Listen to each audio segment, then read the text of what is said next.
Bonjour, je suis Wing Galian. Donc certains me connaissent déjà sous l'angle de l'animateur des bivouacs d'Oasis Natcham. Donc je travaille dans la nature afin de contacter les énergies les plus intenses, profondes, subtiles, sacrées, magiques. Donc ça c'est le travail avec Oasis Natcham. On me connaît également comme animateur du tambour chamanique Tompa. Mais je suis aussi écrivain. Voilà, donc pour découvrir mes livres, donc vous allez sur le site de The Book Edition et là vous pourrez commander en ligne 6 ouvrages. Alors le premier, c'est le dernier en date, Au cœur de la nature vibrante. Donc il synthétise, il résume tout mon travail. Donc vous avez là des éléments très concrets et je pense que pour offrir à quelqu'un qui aime la nature, ça peut être réellement utile pour cette personne, pour lui permettre d'aller plus loin dans sa quête de nature, afin de découvrir toutes les richesses inexplorées, toutes les arcanes subtiles du royaume de la nature. Et là j'ai vraiment essayé de synthétiser, de résumer toute mon expérience de plusieurs décennies.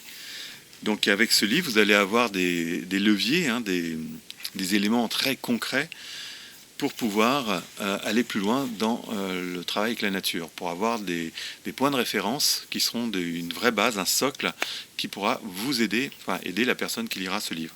Vous avez un chapitre sur la mise en condition, comment créer les conditions d'un vrai rendez-vous à l'avance, en amont, pour, dans l'invisible, commencer à rassembler des énergies. Ensuite, vous avez un chapitre alors sur la mise en fréquence. La mise en fréquence, c'est le secret du travail avec la nature. Vous avez aussi un chapitre sur le silence.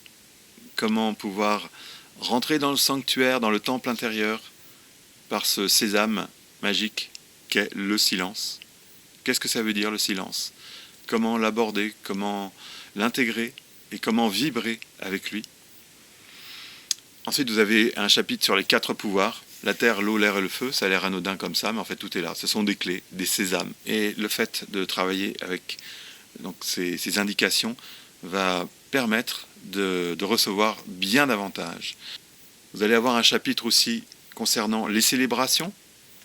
Ce sont des portails à chaque fois énergétiques. L'occasion aussi peut-être pour chacun d'aller à la rencontre de la nature avec encore plus de ferveur, encore plus d'attente, d'ouverture. Donc, les 4 fêtes cardinales sont des points focaliseurs extrêmement importants. Donc comment les utiliser pour aller plus loin dans ma quête de nature. Les fêtes celtiques, j'insiste beaucoup sur les fêtes celtiques, la Beltane, la Samhain, également Imbolc qui est la Lughnasadh ont leur intérêt, leur justification.